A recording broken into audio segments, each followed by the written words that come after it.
قدرمنې نن د ونه په خوره د وزیرستان په خوره په تاریخ کې اولی ور د لینن او د مارکس پیروکارون د پروګریسیو یوت الاینس ژڼې وتلي دي. دی د ناامنۍ په ضد، دی د بېروزګارۍ په ضد، دی د ناانصافۍ په ضد لاریون وکړه، احتجاج یې وکړه، دی نارې ووهلې د موږ سره دغه ژڼې ویلوړ دي. صدام ورسره ویلوړ دی. صدامه دا احتجاج ته توس ویله مجبور شولی. د ژغ نیوز ډېره مهرباني چې موږ ته کوریج وکړه او همیشه د موږ حمایت کړی دی.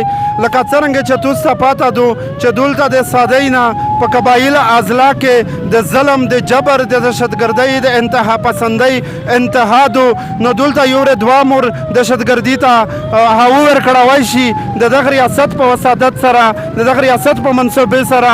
نو دلته یې موږ احتجاج چې کوم دی د تعلیمي ادارې او د صحت مرکزونه د سادۍ نه دلته باندې دلته هېڅ تعلیمي او د هیلث سیسټم نشته.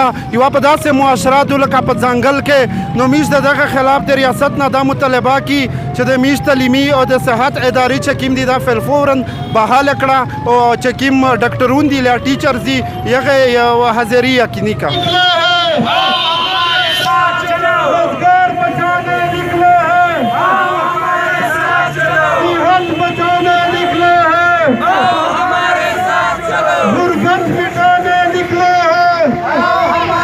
د موږ سره زبیرجان ویلوړ دی. زبیرجانه اولی ور دی چې توس ووځئ دلته خو د داسې خلکې وروتل ډېر مشکل وي. نن څرنګه وروتئ؟ نن هم دا جرأت څرنګه وکړه؟ تو سره ډېره مهرباني. دا خو چې کوم یې توس ولدی داسې وکړی دا بلیک ایرا ورته ویل دی 70 نه وروسته دا د ملکونه یا د بعض خپل خلک یا د امریکې د سامراجیونه د مذهب په خلاف د میژ الفاظ دا سه یو اول چې دا د مذهب خلاف دي، چونکه دا د خپل د سامراجي مفادات وي، دا د دوی په وینه لړلی ګیم و، دا د میژ د تیسری دنیا چې ورته یایي د هغې د خون د هغې د مال لوټ کولی یو غټه منصوبه وه. نو هغه منصوبات اسلام ټارګټ کړه، په اسلام یې میژ ټارګټ کړي. خلک ډارېږي چې نوی فشار راونادو، یو نوی جنګ راونده، یو نوی جنګ داخلیږي. وارځ چې کوم د سلامتي کونسل اجلاس وشه په هغه کې هغه زوړ خلک غونډ ولا راغلی و چې کومې خلک دا پښتونه دا قبایل ډېر دردولي وي، د مطلب ډېر جنګي نه دا علاقه ته وړي وي، دغه د قبایلي پټي چې کومه دو دغه یې ډېره سوې وه په جنګي نه باندې. هغه خلک بیا ولی وایسته شه. نو ته څه وایې چې نوی جنګ راوندی که دی ستړي شول؟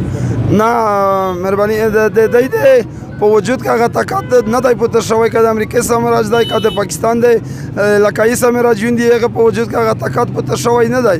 خو دی د بیا هم یو ورسره ملاویږي، دی د بیا هم یو ور منصوبې جوړوي.